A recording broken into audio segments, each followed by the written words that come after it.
let's just kick off by a quick introduction. My name is Matt Kixmoeller, head of product marketing here at Ghost, joined by John Hayes, our CEO and founder, and Jay Gurek, who heads up go-to-market, and is going to help us kind of field some of the questions today.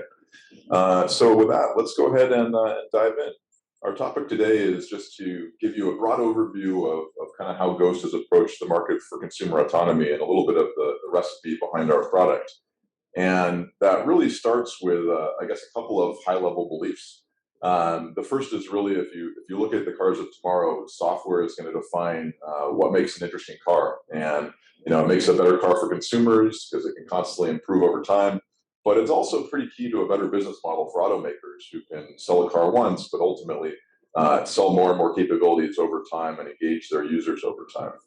And our belief is that if you look at all the potential software in a car, autonomy is really the most interesting capability, if you will. It's one where consumers have a clear value to get back their time and to get an increased level of safety from autonomy software. But it's also kind of a continuous innovation feature that creates a reason to drive a subscription business model. Folks want to subscribe to always having the latest AI to drive the car, not drive off 8-year-old AI. And so that only works, though, if autonomy is a software product and not one that's hardwired into the car and can't be updated over time.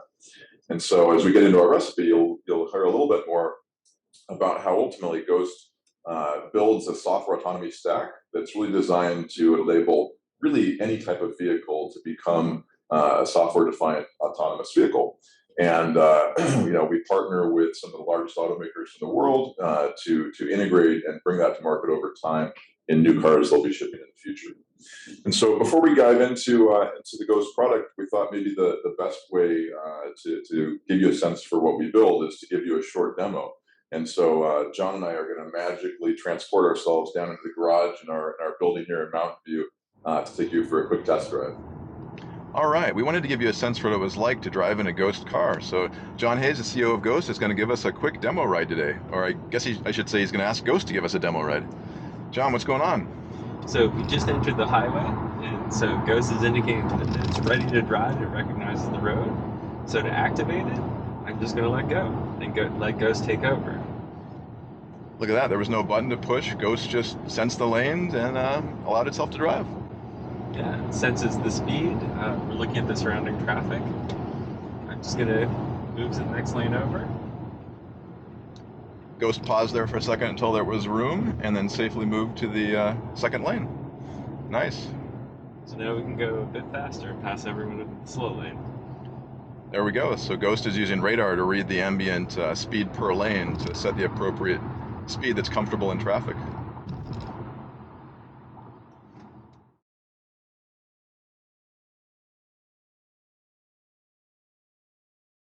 All right, so there's just a small taste of the Ghost experience, and of course, as exciting as that is, I'm sure via Zoom, the best way to experience Ghost is to do so in person. So if any of you are ever in the Bay Area, in Mountain View, or in Detroit, we're happy to take you for a real test drive. So with that, John, why don't you dive in and just to kind of have a high level and give us a sense for the capabilities of Ghost and how we think about the product. So the first way we think about it is the concept of collaborative driving. So if you saw in the demo, all we did was and it's a system that's always on. We think that it's important to be really attuned to what the driver wants and what the environment wants. So not make a system that just asks a bunch of questions. And that means that it's for the driver. It's not something where you have to answer to questions. The second is delivered as software. So the sensors that you saw, if you recall, just behind the rear view mirror, there were cameras. The side information, where as we changed the lanes, there was a hash mark that would show you whether there was someone on the side. That was also produced from cameras, from side cameras. And so this is part of our philosophy to say that, look, to deliver a high-quality autonomy experience, you have to do real measurements. In other words, you actually have to measure distance, which we do through our stereo camera system. And it has to be something that's reliable in every single direction. The last is scaling to every car. And so the thing that we think is important is that you build everything on commonly available components. And so our compute system that we'll go into is a pretty ordinary compute system that is actually being designed into lots of next generation cars. Our sensors are radar, which is software defined. So we're not putting a lot of IP in chips, and everything else is built out of cameras. And that's key to scalability, is to make those hardware components inexpensive. Because what we want to do is take all the functionality that used to be able to be built into chips, or must have been built into chips, and move that into a software stack. And that's something that we keep building on over time. Absolutely. And I mean, I think if there's one thing that hopefully you take away from this webcast, it's really we've tried to rethink this problem for scale and scale to any car. You know, so many of the autonomy takes today have been robo-taxi companies, robo-trucking, but that doesn't do a lot to make cars that you and I can buy self-driving, and that's what we're really focused on here at Ghost. So let me start with just a little bit of that higher level kind of business side of things, how we think about our business. You know, fundamentally, consumer autonomy alone, we believe, is just a very large market by the end of this decade. Saw a forecast from, I think, Bloomberg recently that put it at 200 billion, but when we do the math, we get to at least $100 billion market by outfitting, you know, the consumer car fleet over the next decade. There's a huge transition in the market. That's the transition to EVs. So this is the iPhone moment, if you will, of this industry, where this new product concept is coming out. It's an EV, but it's also an AV. And so fundamentally, every automaker is doing this redesign, and it's the perfect time to also look at adding autonomy. As we said before, autonomy, we believe, is the most important capability of a software-defined car. And so really, fundamentally, our company is all about building autonomy as a scalable software product that can be, you know, in partnership with major OEMs and help them get on the journey towards autonomy faster. Another key thing we focused on is really bringing autonomy to market in a safe and viable way. And we believe that it's key to constrain the problem, and the way that we've done that to begin with is to focus first on the highway. When we look at kind of consumer autonomy, you know, when we talk to customers, what they really care about is automating their long commute, their long family trips. That's where you're logging the majority of the miles, and in particular, the ones that aren't super high value that you just want to automate. And so our first gen product focuses on being a L4 highway pilot, and we'll expand our ODD over time to drive in more and more scenarios. And that's the key thing, is this is ultimately a software product that can expand, add features, and improve capabilities to ODDs quickly over time. Matt, just to jump in here with a question from Howard. First of all, clarifying, is this only for new cars, or is this for existing cars as well? And then second, how would you consider the relative pros cons of partnering with OEMs, tier ones, versus consumer electronics aftermarket companies? Why don't I take the first one, you take the second one, John. So this is for new cars. You know, this is something that really has to be integrated deeply within the car itself. And so we're working with large automakers to essentially, you know, do that full integration, and will be available on vehicles in the future that ship with it natively. So for dealing with consumer electronics directly, we actually explored that path very deeply for a couple of years. And the conclusions we came to, one, the vast majority of people consider autonomy to be something that they would buy in the context of a new car and be designed in. It's also very hard to get the quality right if you have, say, thousands or tens of thousands of independent installers, as opposed to something that's designed for the car. And so we thought it would be dramatically more efficient to deliver, and probably a much higher quality product if it was built in the factory. Yeah, and in relation to the question around, you know, kind of OEMs and tier ones, we said we are working with OEM partners, and then tier ones are a key part of the equation to really manufacture and customize the hardware packaging for given OEM vehicles, and we'll get into more of that as we go along. So call our product the Ghost Autonomy Engine, and fundamentally it's delivered in three big capabilities. The core of the product is software, and that's the Ghost Autonomy software. This is the fundamental way that we interact with our OEM partners. We're interacting as a software company and licensing this software. That software, though, is developed in a way that is designed with a specific reference hardware stack in mind, because the co-optimization of the software and the hardware is key to delivering the right economics, delivering the right safety capabilities, et cetera. And so we'll get into what that looks like, but you can think about our hardware stack as kind of an 80% complete blueprint. It's a hardware stack we manufacture and put in our own test vehicles, and then it becomes the basis in which a tier one and an OEM can then customize that for specific vehicles that go to market. But to be clear, we don't intend to make money on our hardware stack. The key goal here is to design it, though, in a way that it becomes a blueprint to deliver certain outcomes. And a key focus on that is low cost and low power. We'll talk more about that in a minute. And then the final dimension is we maintain a large centralized model training environment, model engineering team. And this is key to the ongoing value proposition, in which when a partner works with Ghost, they don't work with Ghost to just ship one car and one model a year and be done with that. It's an ongoing innovation experience where ultimately we need to ship new capabilities, updates to the software, improvements on an ongoing basis. And so that ongoing collaboration is perhaps a decade-long experience, not just like a one-time, like I said, shipping capability. Kix, we just have one question from the audience here. Tom asks, can you talk about how dependent, if at all, Ghost is on dependable, performant network connections? Basically, what's running in the car versus what's running in the data center. So we do not depend on a network connection to drive. We make decisions very, very quickly in the system. We make decisions every 30 milliseconds, which is well below, which is much lower latency than you could possibly get. Our experience is that 4G and 5G connections are very good, but they're simply not reliable enough. And so we ensure that, especially in the edge condition safety cases, MRCs, that must be executed 100% in the car.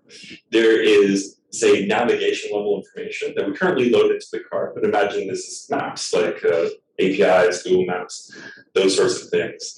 That would be an excellent use of a network connection, but not in the main driving loop. All right. All right, so I wanted to start just getting a little deeper in the technology and give everyone a sense for some of the key things that make Ghost unique. And we're going to kind of scratch the surface here and then dive into each one of these in a bit more depth. But the first area that as we talked about, we've really focused on how we drive down the cost of the hardware stack. And very simply, our goal here is to define a hardware stack that an OEM can place in literally every car that they produce. We want it to be low enough cost that it is a no-brainer for it to be shipped on a volume basis. And then, capabilities are just a software upgrade around from there. And this really breaks the model of the high-end capabilities only being available in luxury cars. This helps bring it down to a very scalable platform. Our key goal here is to get the cost under $1,500. And just to compare that today, if you look at your kind of advanced smart cruise control L2 Plus systems, they might have $3,000 or $5,000 of hardware. If you look at a robotaxi, you're talking $30,000+ of sensors and compute. And so, we fundamentally had to rethink the recipe for much more scalable hardware, and we'll tell you more about that as we get into it. The second thing is we focus very different on the vision-based AI in the system. Traditional image recognition-based AI revolves around kind of teaching a computer what cars, trucks, buses, et cetera, look like on the road. And then once they're identified as a car, truck, bus, whatever, their inferred size is used to guess at distance. And that's how most of the mono camera systems work today. As John previewed, we basically use stereo cameras. So we have a pair of cameras in every direction. And we've developed a very unique AI that not only can do both stereo and mono vision, but it is much more universal in how it acts. And so it can understand the road surface, drivable space, non-drivable space, objects on the road in a universal manner. And it doesn't particularly need to know that something is a car or a truck to drive around it, and to know that it's something that is not a part of the road that can be driven over and must be avoided. And so that helps Ghost deliver fundamental safety because we don't have the long tail issues of specific image recognition training. The third area is in the software-defined radar. And so unlike traditional kind of lower fidelity auto-grade radars, which generally have to be used in conjunction with a camera to help cut through the noise of the radar, there's been really a renaissance in radar and an ability to kind of lift radar to being a primary sensor. And so our goal is basically to use radar in a way that provide a lot of the same capabilities of recognizing objects, understanding distance and velocity of objects independently. So it becomes a true alternate signal to vision in our system. And we're delivering radar in a unique way where instead of using a dedicated radar interpretation ASIC right next to the radar head, we basically take the raw kind of signal out of the radar, push it back centrally, and use our software on simple compute to do all of the radar data analysis. That has many, many advantages that we'll get into later. And then finally, the way we drive is also quite different. And if you look at many of the existing drive programs in autonomy products on the market today, they're a very robotics-inspired approach. HD maps and localization SLAM are usually key parts of the equation, where you have to assume there's a centimeter accurate HD map. You use SLAM to figure out where you are on it, and that's really kind of central to your driving decisions. Ghost, an alternative, does not use HD maps, and we drive much like a human, where we observe the scene out of the front of the car using our sensors. We actually observe it all the way around the car, and then we react to the scene as we see it, not a map of how it might have been when the map was created. In addition, we are really focused on acting fast. John mentioned earlier, kind of 30 times a second, but basically at highway speeds, it's much more important to see and understand the world and react to the world as the way it is, as opposed to spending a lot of compute trying to figure out how the world might be in 10 seconds and how everybody might drive around you. And so those four elements are just a couple of things that we've done very differently in terms of the recipe to scale autonomy here at Ghost. So let's dive into each one in a little more depth. So starting with the hardware, John, why don't you walk us through a little bit of kind of the philosophy of the hardware and some specific choices we've made here? Yeah, so we'll go around this clockwise. So starting with the driving computer, we use multiple class CPUs. We originally built the system actually based on a 6-year-old computer. We used 5 of them. Fortunately, Moore's law is great, so we can downgrade that to 1 compute. The Qualcomm A45 or the Qualcomm A295 that we're actually using is actually pretty commonly deployed for entertainment systems or for HMI. And so we found that we could put all the compute we need onto that system. Second is the cameras. So side cameras and the front and back cameras, they're all the same camera unit. But what's great about modern cameras is you have consumer technology that's been pushing cameras to be higher and higher performance over time. And so the big difference between automotive grade cameras and the cameras that appear in phones is that the sensor is just larger, so it collects more light. And so a lot of the problems that you used to have around dynamic range, are you pointing at the sun, are you in shaded areas, all of that's just been solved. You have a very, very high dynamic range. And so you can do lots of recognition and stereo recognition that we do. Next is comms module. So we actually use a combined platform for development and for deployment. And so the comms module does GPS. This is conventional UPS, not HTTPS or anything else. Same GPS that would appear anywhere, ordinary LTE. And our expectation is that these are ordinary network devices, and that often this could just be replaced on an ordinary USB bus or some other system bus with whatever the manufacturer is choosing, because almost every car is going to have connectivity. The vehicle interface is a secondary computer. And so one of the questions we're asked is like, how do you bring the car to a safe location if you have a primary computer failure? That could be a software failure, an operating system failure, could be just radically bad output. We have ways of qualifying the input. And this computer sits at the vehicle interface, and it's there to first watch the intention of the person driving the car. So we look closely at the sensors in the steering column, of course, the pedals. This is where we synthesize all the instructions. So everything has to pass through this. And this software, unlike the other software in the system, is actually formally verified. So we make formal guarantees around how long between when someone turns the wheel or when they press a pedal and when they've executed a takeover for the entire system. And this is running all the time.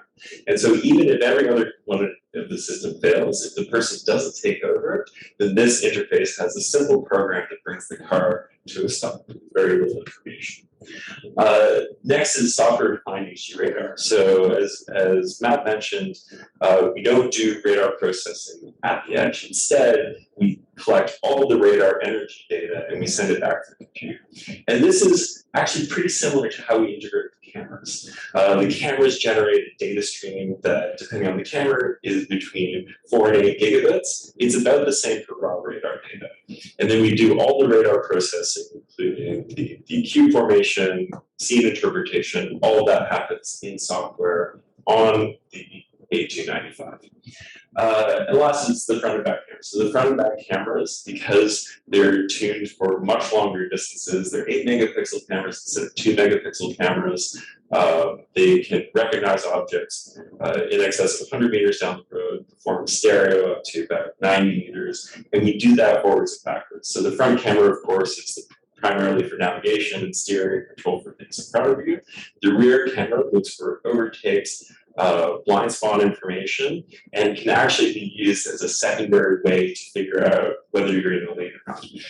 All of these sensors are inside the car. So the front camera is inside the windshield, the rear camera is also inside the rear window, and so there's no roof rack, so the car actually looks exactly as it's drawn on this slide.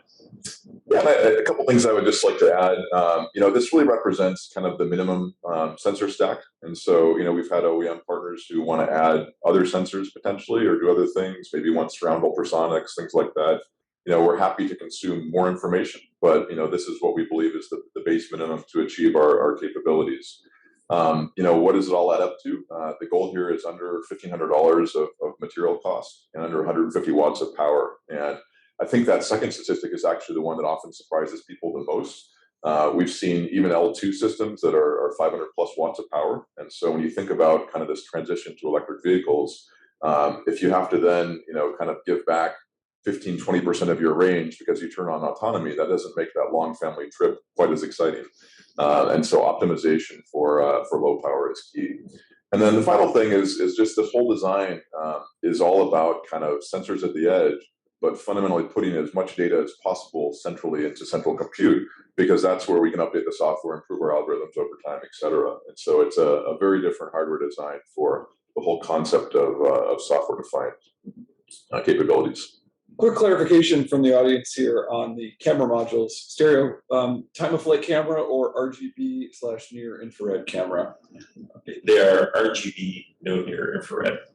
So there's 2 RGB cameras. We perform disparity analysis in software to determine distance. Yeah, and that is actually a perfect segue to our next slide here. So in this slide, we're going to kind of build out the various layers of neural networks and software that accomplish perception at Ghost across both image and vision-based perception as well as radar.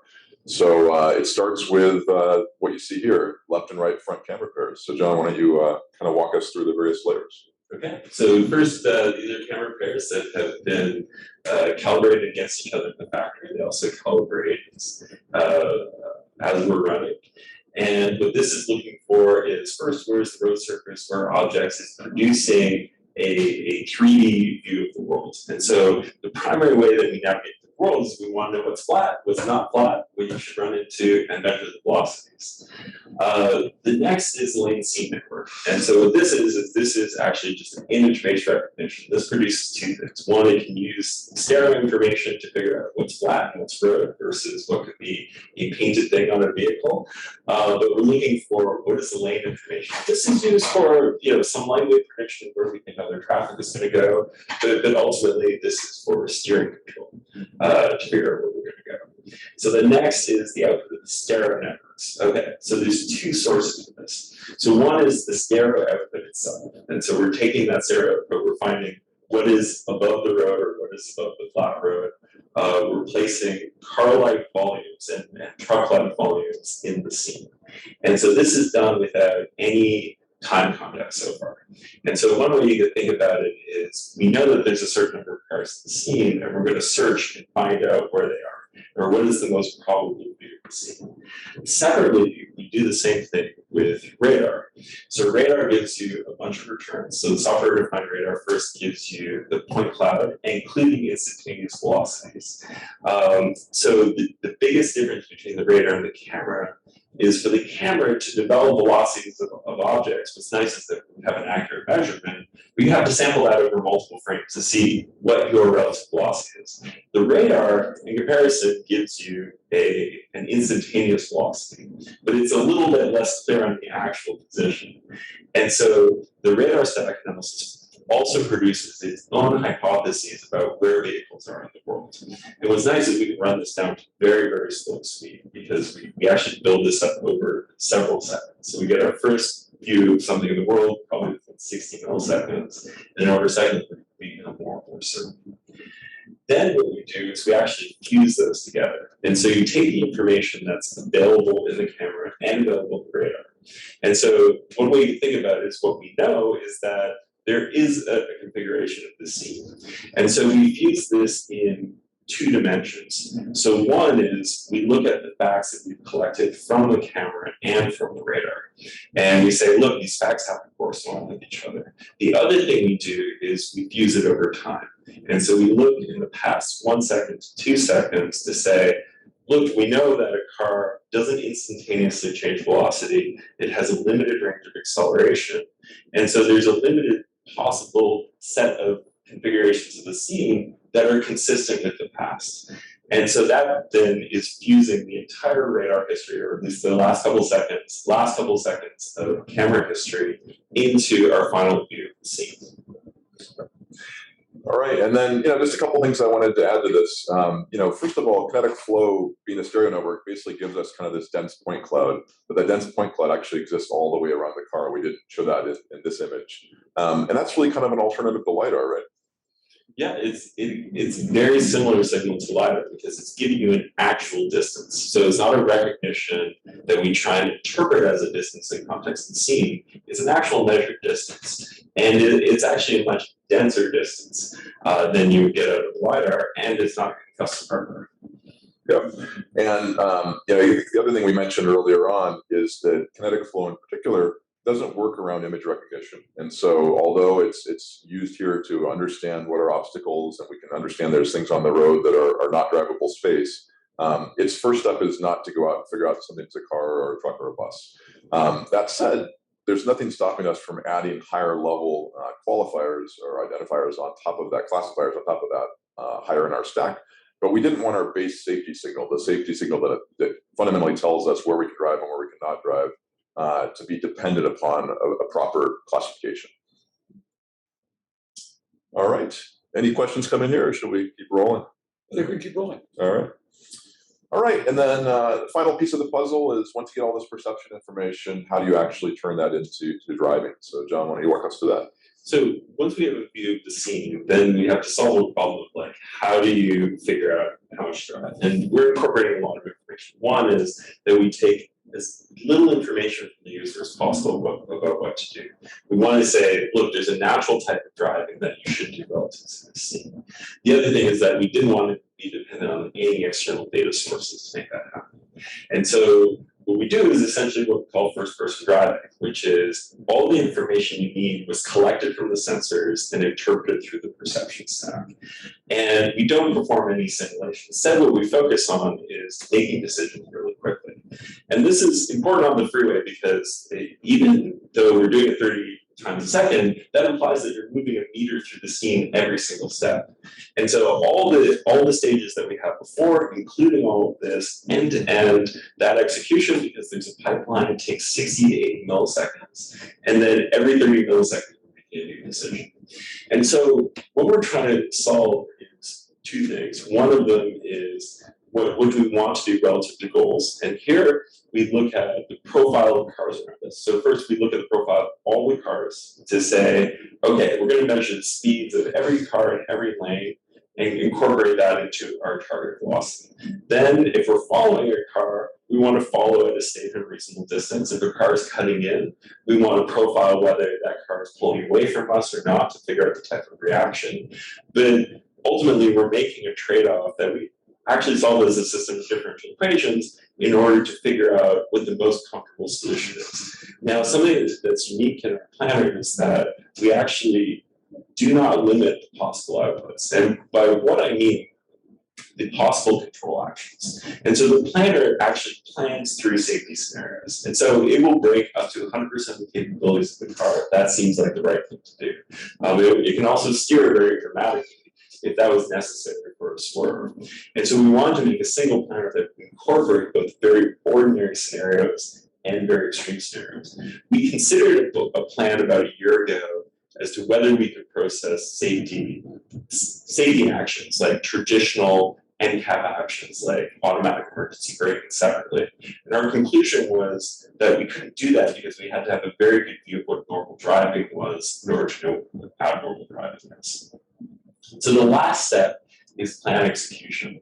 And so the output of our planner, like what we're actually calculating during times a second, is a trajectory, kind of an arc you want to follow with some modeling about how long it will take the car to get there, an acceleration path you want to follow with some information about how long it takes the car to achieve that acceleration and deceleration. And then we put that into the control computer, the small computer that's connected to the car. And what that does is it actually is running a much, much higher speed control system. So depending on the controller is either doing 100 hertz or 500 hertz. And what that is doing is constantly adapting to the changing conditions of the car. So something we found in our fleet, we don't use manufactured fleet, we actually use used cars because we want to get that lifetime, that lifetime of wear. And so all of our cars are actually several years old and they all have different lives, different mileages. And we found that to get a system that was well adapted to a car over its lifetime, that we had to make it dynamically control the car. And so we would say that, look, I want to follow this arc, but subtle changes in the tire pressure or the steering column thickness or just the cars just get bent a little bit, that gets accounted for in that last control system. Very cool, and that basically is key to generalization. So it's not tied to any specific vehicle, manufacturer, et cetera. One of the questions we often get at this part when we talk through kind of the driving scenarios is just the use of AI. And there's some that use AI to kind of learn the entire driving plan. Others that don't. How do we think about using AI in this part of the process? So we use AI at a lot of parts of the process. When you get to control systems, often the physical model is pretty well understood in that there's a physical set of equations, you solve for those variables. Is that AI or is that machine learning? It's like, I think you would argue no. We obviously use heavy AI for doing scene perception. We use AI to do the fusion because that fusion is very complicated. You're trying to convert a lot of data in down to a single view of whether the world is correct. And we use AI in the planner that there could be a lot of reasons that you take a particular path. You have a lot of conflicting inputs and you have noise in those inputs. And so to solve that, usually AI is actually a very good solution. And so you end up going through these models where we're trying to give it a lot more input in the form of camera information, in the form of sort of rough estimates of where things are, and make it answer a ground truth question about where to go. So it is at every stage, but the inputs get simpler as you move through. Cool, makes sense. All right. Well, that just to kind of summarize these four areas, we talked a little bit about the scalable hardware, how we've designed a sensor stack that can go in every car. We talked about our visual perception AI algorithms, KineticFlow, and how that's a universal physics-based visual perception that does not rely on image recognition, and kind of gives our system a fully dense point cloud of depth information all the way around the car. We talked about our software-defined radar and how we're using that to really elevate radar to a primary sensor in the vehicle, but also deliver it in a way that's fully software-enabled so that we can continue to co-develop it with vision, optimize it over time, improve it, bring out new radar features, et cetera, et cetera. And then we talked about drive flow, how we drive very much in the first-person way, not using HD maps, understanding the scene in front of us, and reacting really quickly. And so just to kind of cap things off, all this adds up to a pretty different autonomy experience. You talked in the beginning, John, about how we weren't developing an autonomy system that removes the human from the car, but really is designed to work with the human. And so just give us some thoughts to finish things out on kind of what that driving experience should be and how that evolves over time. So we've had electronic controlled cars for a long time, in that we've had electronic steering, electronic braking, electronic acceleration.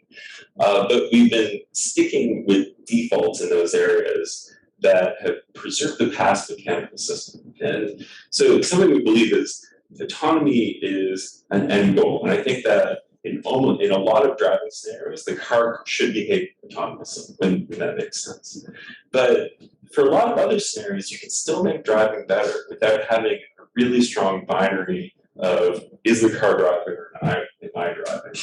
And so when we think about the umbrella of collaborative AI, it's like you have a system that's always on. When you're not expressing interest in driving, it's going to drive, and the car communicates that clearly. The next level down is what we think of as auto-tune for driving, which is that, look, why shouldn't the car always follow the road? If you can do it in a very light way that's not obtrusive, that doesn't rattle you, that doesn't beep at you, the default of the car should be to follow the road, go the right speed, start accelerating. And I think that there's a whole set of safety features that can be much better implemented if the car was anticipating a scene as opposed to waiting to the last minute because it's stuck in this binary of like takeover. Takeover is a very it's a very disruptive thing for a car to do. That's why safety features tend to do it late. The other thing is, the end result is I want to make cars that are just much, much smarter, much, much easier to drive, and that they feel lighter and that they're always trying to do the right thing as opposed to going wherever physics leads them to go. But to get there, it's like the last is truly attention free. And to us, what that means is one, the car has redundancy in how it interprets the scene, that it has self-diagnostic, means it's aware of how well it's interpreting the scene, and it can clearly communicate when it's fully capable of driving or when the user has to pay attention and it's in more of a collaborative mode. And I think that people can learn to move fluidly between those states if the car becomes clear about how it's communicating. But to get there, that's a deep iterative process that can't be implemented if you're going to only redesign a new car for 5 years. And so that comes back to our philosophy of, look, what we think is the new development for cars is let's put a computer in there and then let's learn what drivers want in real time and just make the cars better and make them better every month or every couple of weeks or every quarter. A lot of work to do over the next decade, it looks like. Mm-hmm. All right. Well, with that, let's open things up. Ask us anything, Jay. For sure. Yeah, we've got a group of questions here on perception. So why don't we start with some overarching ideas from folks? Why did you decide to use stereo for surround instead of radar and or ultrasonics? And maybe we could just talk here about how we chose stereo camera, mono camera, and radar. And if not chosen to use LiDAR up to this point. Maybe a broad point there, and then we've got a couple detailed follow-ups. Okay. So we're not against using something like ultrasonic or radar. What we see with radar, and we see this with our own radar as well, is that it is difficult to get a clean and precise signal. So radar is very, very good at determining how far away a vehicle is, but it's not very good at determining, say, what lane it's in. And so what you've seen is for surround, it can be deployed in corner radars for blind spot information systems, for example. But those products aren't very reliable, and it's because there's a lot of noise in there. The other thing is that the camera ultimately is very inexpensive compared to the radar. And so the cameras that we use in our development vehicles are actually $12 cameras. And so a pair of $12 cameras plus a pair of high-speed network connections, because we have to transmit the data back, is a lot less expensive than a corner radar. In addition, it's like you can build much more general purpose recognition from there. So in the front and rear, it's like, yes, we can get a distance measurement. We can also get a visual measurement. So something that Matt brought up is there's no reason that we can't do single monocular recognition. And that's something that's not available with radar. So from the cameras, they're inexpensive. That means you can put more of them around the car. And then you can have more modalities from which you can get that information. And the thing that inspired it is it's basically the mobile industry. You don't see special purpose sensors getting added into mobile phones. Instead, what you see is ever more elaborate software stacks being built on the cameras that are deployed everywhere. Yeah, and I guess another thing we should add on, we didn't explicitly answer, why not LiDAR? And I guess the first thing I'd say there is we're not anti-LiDAR zealots by any stretch of the imagination. In every generation, we look at all sensors And if LiDAR gets to the price point and reliability point and everything where it makes sense, then we're happy to use it. But right now, we felt like camera plus radar was really the best combination of sensors that are out there. The other interesting dimension of LiDAR is that if you look at robo-taxis, they use top of roof 360 LiDAR. But consumer cars are just starting to incorporate LiDAR, but really only forward facing. And so the nice thing about cameras is it gives us a 360 view of what LiDAR would have given us, where others are just getting that forward view. And then, I think the final thing there is that ultimately, when you look at the weather conditions, one of the nice things about the complement of cameras plus radar is they really balance each other from a weather point of view. If you think about a rainy or a foggy environment, that's where vision sometimes struggles, radar can pierce through that. And it turns out that those same weather conditions that give camera trouble sometimes are also the same things that defeat LiDAR. And we go a little bit deeper, some questions here on the specs of our radar system. First one, simple, software-defined radar, is it an in-house solution or by a third party? It is an in-house solution. However, the hardware part of it is built on very ordinary chips. It's like there's a high-speed network, there are ordinary TI chips. Our expectation is that we would be happy to license the hardware design because most of our IP is in the software. Great, and a follow-up question. Could you elaborate regarding the raw data from the radar, as we mentioned earlier? Talk a little bit about our strategy there. The raw data? Okay. So normally radar, you take the energy that comes back, it comes back on multiple antennas. I'm going to speak very roughly because that's measured with my experience. And then you add it up and build it into a cube to know how you discriminate longitudinally, how you discriminate by velocity and by distance. And so one way you can think about it is we have connected the AD converters, and so we get back energy that gets converted to a digital signal. That's essentially what the TI chip does, and we transmit those digitally converted energy returns, and we transmit them to the central computer for conversion into the point cloud or into the data cube. Yep, and just to shamelessly plug an upcoming Ghost video, you'll see more of our Talking Autonomy series coming out where we dive into an element of our technology more deeply, and we have an episode on software-defined radar really early in the series in the next few weeks. So for those who want to learn more, please watch out for that. Okay, and one more follow-up question on perception based on some of the videos we showed. The perception system in the video appears to be quite narrow. Has it been purposely constricted for the demo, or does the system otherwise ignore objects on the periphery that aren't currently in the vehicle's path?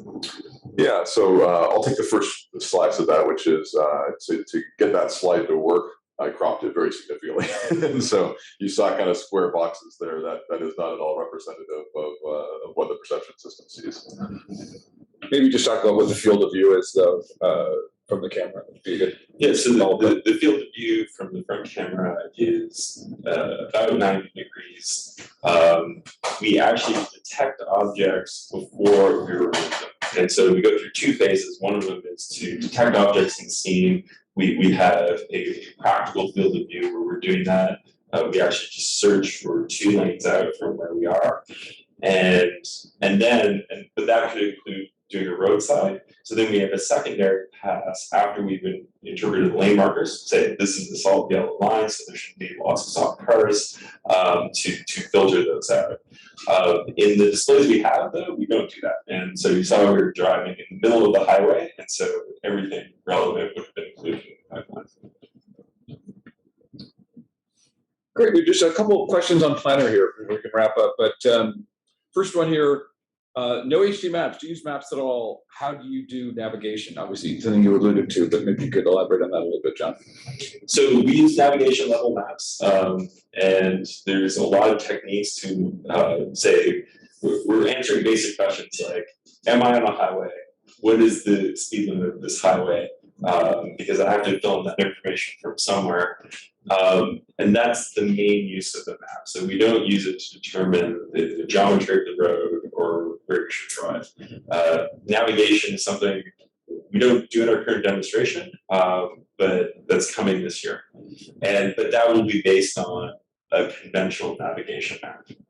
Yeah, it gets a little bit to the goal of our first product is really exit to exit autonomy. And so the goal we want to enable is to be able to enter the freeway, have Ghost engage from that point forward, understand where you're going, take freeway interchanges between supported freeways, and ultimately hand back to the user as we exit. And a follow-up to that, how are you able to operate at high speeds without HD maps? Obviously, something other people often do. So the big use of HD maps is to make a forward projection. Like, what is the exact geometry of the road? And often that is a derivative of making control decisions or planning decisions less frequently. Sometimes it's 10 hertz, sometimes it's 2 hertz, sometimes there's a deep pipeline. And so what we committed to was saying, okay, no, we're going to really run the system at 30 hertz so that you can move a meter down the road. And the reason for that was because we didn't want to have to project accurately what was happening even 10, 20, 30 meters down the road, because your projections as you move forward just get less and less accurate. And so with that in mind, it's like we can incorporate information as it arrives very, very quickly. And so question that we've gotten from auto manufacturers is, how do you do things like merges? Like, how do you know that a car is going to merge in? And the answer is that, well, what we do is we just measure it very accurately, react to it very quickly. And so we don't have to make a long projection that someone coming way down a ramp may intersect with us or someone way ahead may intersect with us. We simply consider how it's interacting at this moment, and we can very, very incrementally react to the vehicle to figure out what it's going to do. And then another follow-up in the perception planning pipeline here. There's a quote, know the right speed, so traffic sign recognition and memory. I think it's alluding to some of the ambient velocity stuff you mentioned earlier. And memory. So maybe just talk more broadly about how we understand the right speed to drive, and then eventually, do we understand the traffic signs? So yes, traffic signs. It's like there's a baseline speed limit for the road that, of course, is very informative. If there's no one else on the road, we aim to drive slightly faster than the speed limit because that's what we found is a more natural speed. So we don't want to create obstruction. If there's traffic around, then that traffic creates a larger impact on our speed selection. And part of that is if you look at a long trip, you often go from dense traffic to loose traffic. And so the questions we want to answer is, well, one, we want to track the traffic speed. So you don't want to be doing anything unusual relative to the other traffic. The second is that includes even driving a little faster. So if everyone is going faster, what you want to do is measure how fast everyone's going, what are all the relative distances, and position the car kind of according to the general density of traffic. And we found that was important to create a system where you didn't have to ask the driver a question of exactly how fast should I go or exactly how far I should follow. Instead, we answer that question from the traffic patterns. And we study a lot of natural driving in order to come up with those heuristics. Great. So maybe just two more here. One is on the GVI, the vehicle interface compute versus the pilot computer. Does the vehicle interface compute bandwidth, parentheses, comms and compute, process both radar and all cameras, or are less/no sensors used for the minimum risk maneuver / failsafe? So there are multiple levels of minimal risk conditions. So one of them is that the system becomes less redundant, at which point the main computer executes the minimal risk condition. And so that would be a situation where you have a real drop in information. Like you have a camera outage, but the computer is still running correctly. And so we're in a non-redundant state. And in that state, either the person should take over. So we'll request the attention of the user. In most circumstances, the person will start paying attention to the road and everything continues. If they don't pay attention, then we execute the minimal risk condition with the main computer. So every other sensor that's available to the level of quality that's available is used to execute that condition. The GVI, the secondary computer, is for when the main computer totally fails. And so its minimal risk condition is stop in place. It has very low information to use in order to do that control. We do give it some preview of what was the forward arc of the road. So when we're communicating to that device, we've given it a forward projection, the best we could do from the main computer. And so when you make that transition, it stops getting information. It does have a path to follow. And if there's other information, like low bandwidth information on the campus, that can be incorporated. But the expectation is the worst case scenario where nothing is working, you're stopping in place and very simply like steering from your presumed arc of the road.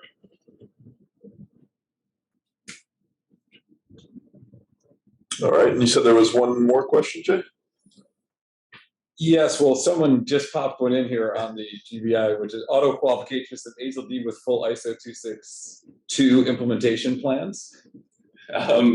Yes, and on that component. So AZL-D, we focused on the components that interface directly with the car, and furthermore, that are necessary to keep operating the car as a normal car have to be AZL-D qualified.